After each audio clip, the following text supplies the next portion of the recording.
Hey, this is Matt once again. What about in the videos? The paid request this time from Wayne. Thank you so much for that.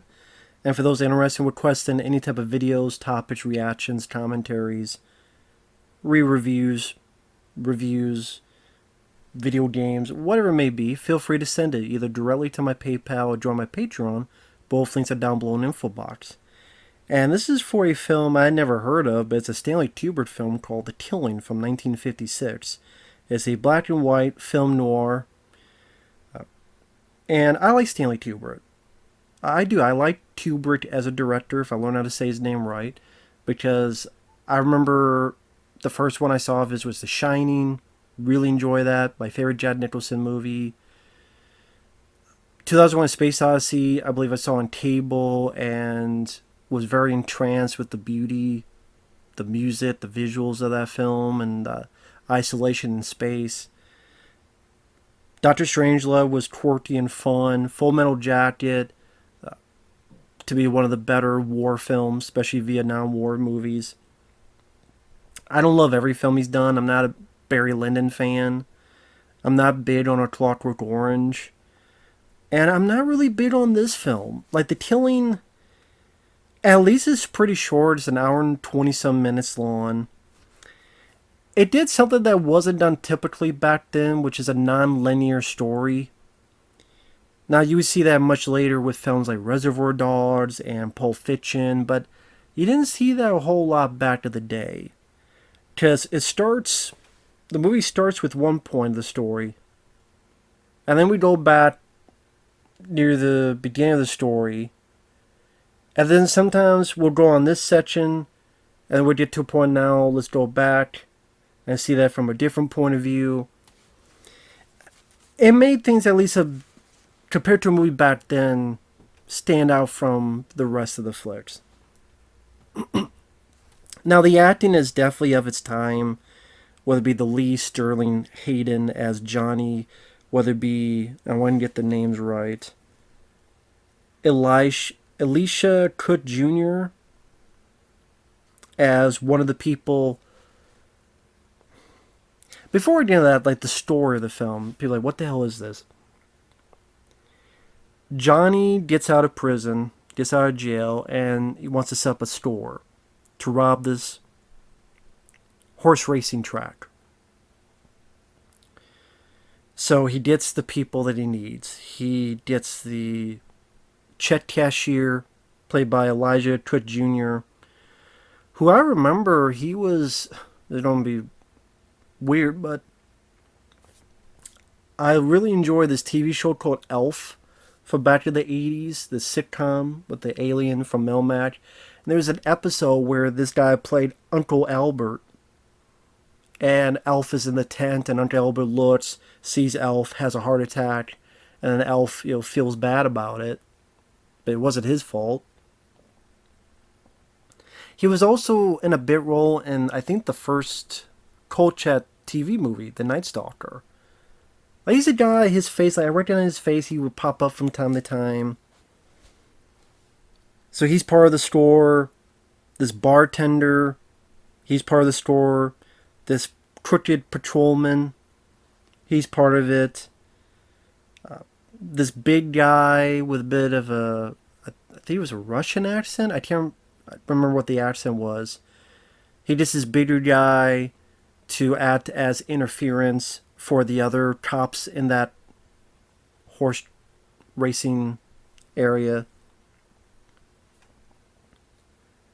Keep the racetrack cops busy.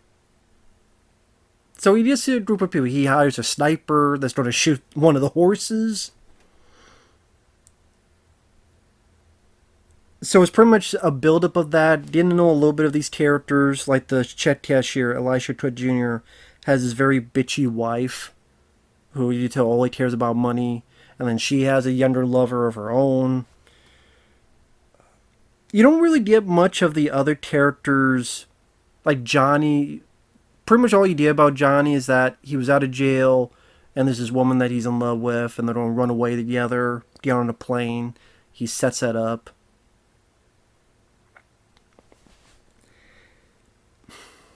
I just to get into and sorry I'm fumbling my words. I'm not big on the film for a number of reasons. It's not a rant because I don't think it's an awful film.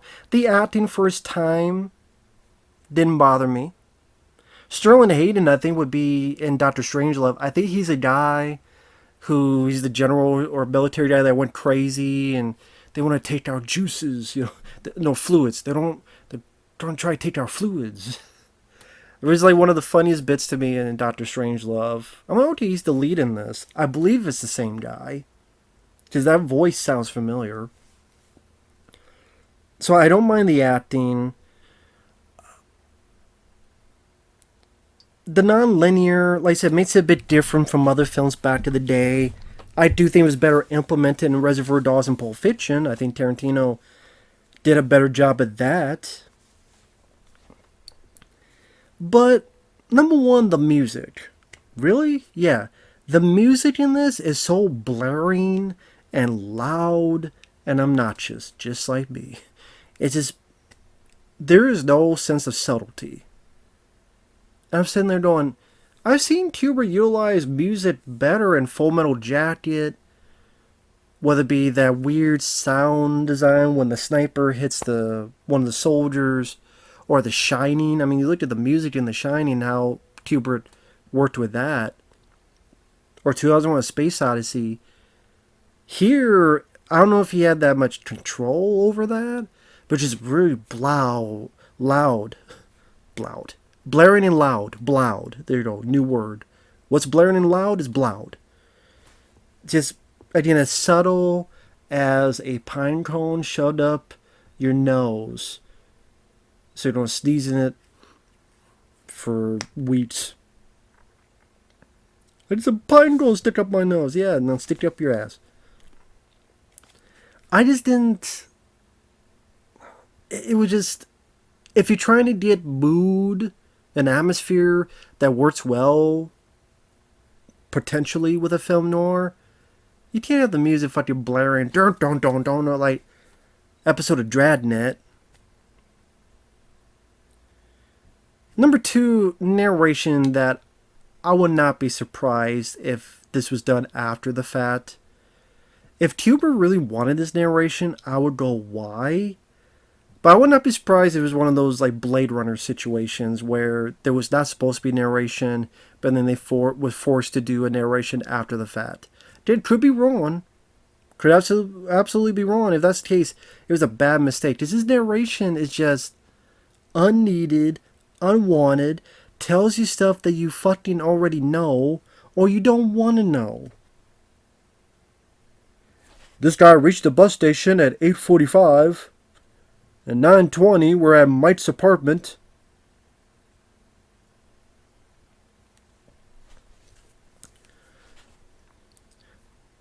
Or when things have gone wrong and our lead character Johnny is going to go there and he sees a cop pass by.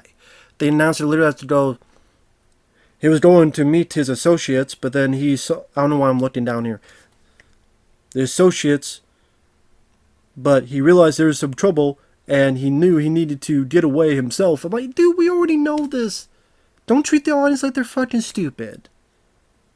That'd be like putting narration in The Shining. Do you imagine that? Jack Torrance, troubled man, alcoholic. He just had a bad dream. And in the dream was of him killing his wife and son. And he's looking over, like, we don't need... Stop it. The unneeded narration telling you stuff again you already know or you can figure out for yourself, or again, I don't need to know that something...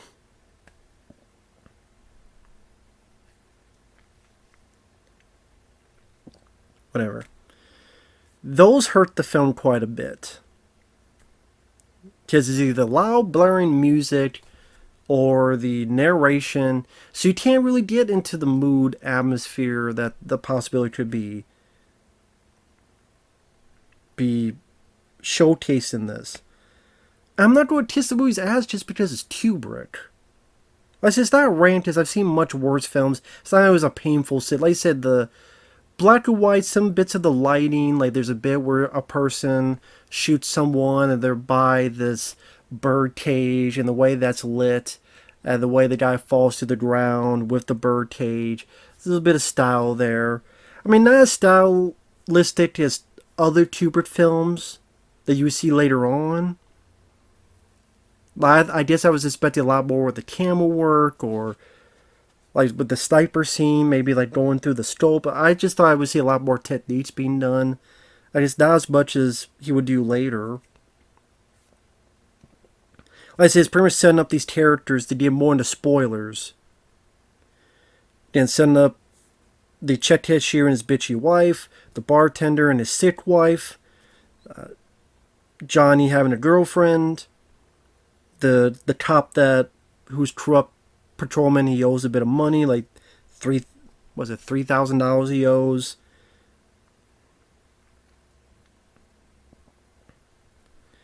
The sniper that they need to shoot the horse, which I don't even know why they need to shoot the horse in the first place. They mention we need to shoot this horse so that people will pay attention to that and not worry about the robbery. But when the robbery happens, no one, those people in there are either not going to know because it's not in the vicinity, and you already had a distraction. It's like putting a hat on top of a hat. You already had a distraction of this big guy throwing these cops around after he gets in a fight with the bartender, but they're working together. But to fight all these other horse race track cops, throwing them around as if the guy's a wrestler. Maybe the terror was supposed to be a wrestler. Trying to remember, I think maybe. But picking them up and throwing them down, and they can't stop him, and he's throwing them more so Johnny can get into blah blah blah and then hold them up and get the money. But that's the distraction. You already have the distraction. And then you would have tied them up. Why do you need to shoot the horse? Like, what kind of distraction? Because when the guy does it, the sniper shoots, the announcer just keeps talking as if nothing happened. It's not until sometime later there's like, oh, by the way, the horse is dead, but the rider is okay. But as it happens, oh, he fell down. But then here's this coming around the corner, and the announcer just keeps going. And the crowd would be like, oh, okay, whatever. And it's not like you get an idea of the crowd being horrified and scared and, oh my God, they're concentrating on that. So you didn't need to shoot the horse. That felt like a really weird, unneeded point of the plot. Of the score, I should say.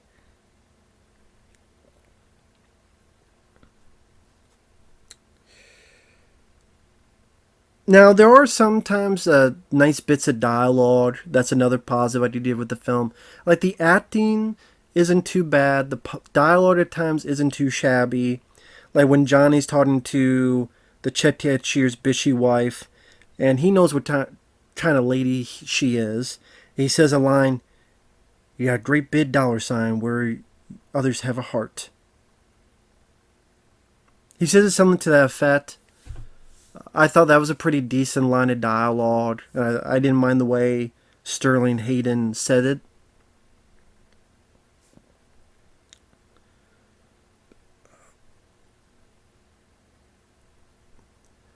But again, it is a movie that does offer some other questions. Like I said, why shoot the horse? Or later on, the one guy's bitchy wife, she told her younger lover what's going on. He finds the place. Johnny's not there with the money, but the guy's there with his buddy, has the other people held up.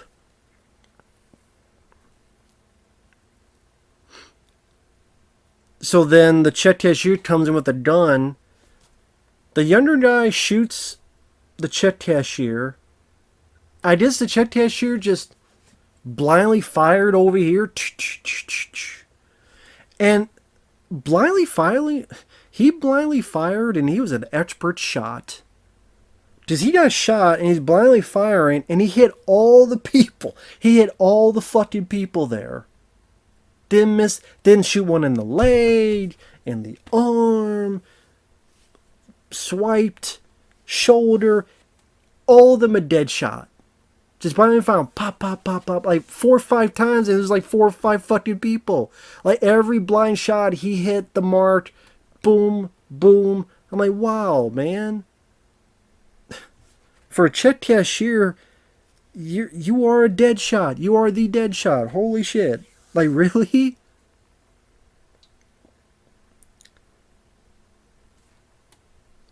That was a bit weird. And then the reveal was a bit silly because it revealed, and there's like a guy. How do I put it? You know, you have like a couch or something. If maybe you're a kid, you leaned on it and your legs are on top, and your face is like on the cushion, but your legs are up here. That's where a guy's body's at, and it looked goofy. Was supposed to be like, oh shit, horrifying. And I'm still wondering, how the hell did this guy get this many good shots in? They're not even like, oh, it hit my arm, hit my leg, my left ear. And then, like, Johnny, like, again, the narration has to tell us, lead us by the hand, because we can't figure anything the fuck ourselves. Going about. Maybe this is a bit of a rant. Maybe I should title this a rant. I probably will. I don't know. Maybe I won't, and sometimes I don't do that just to see if people watch the video. Just I think sometimes people watch a video. They said, "I'm glad you enjoyed the film." I'm like, I didn't. Just a lot of times I put rant on the title, just how I truly feel. But sometimes I want to see if people actually watch the video, or do they just base it on the titles? Sometimes I do that. It's not to purposely trick people, but it's just to see if people are watching or not.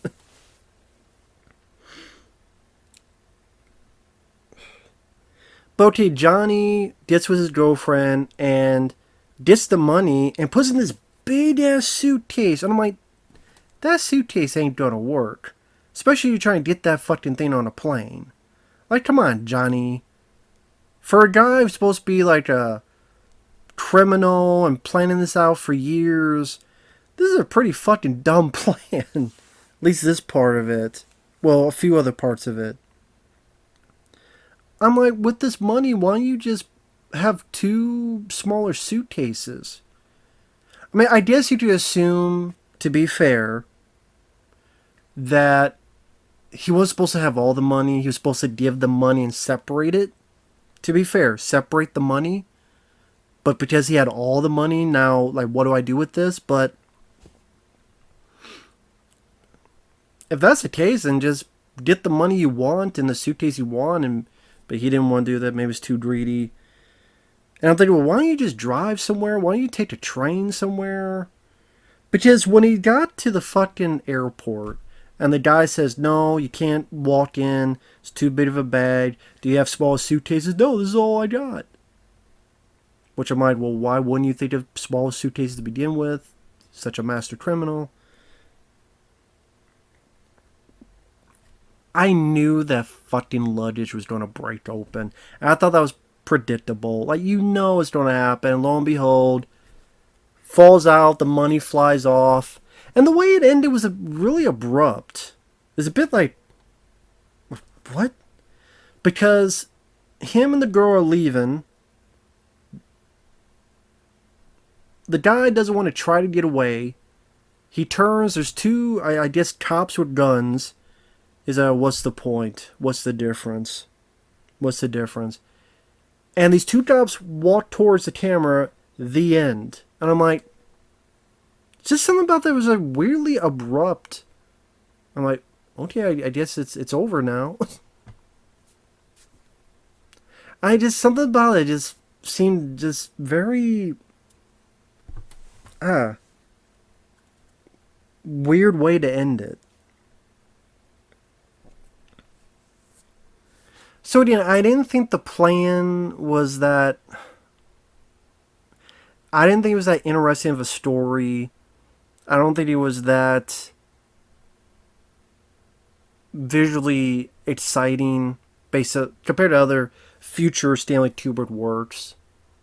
The music was blaring and loud and overbearing. I probably will say this is a rant just because I'm more ranting than raving.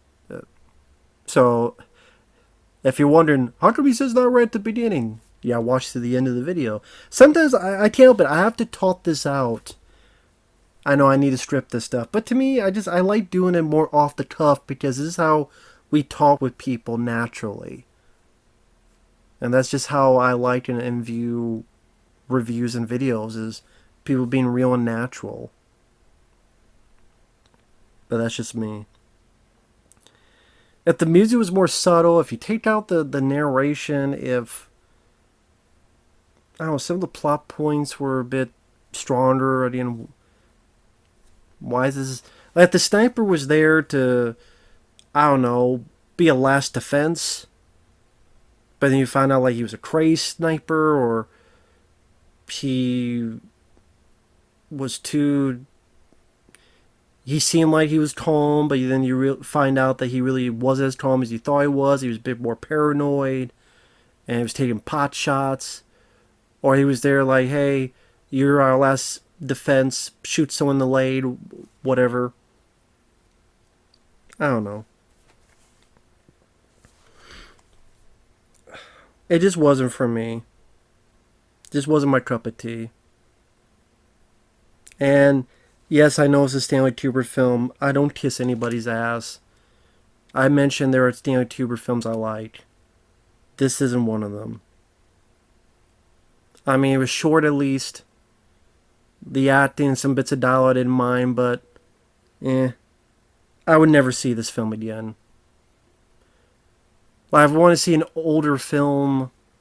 I'm trying to think of an older film that deals with a plan like this.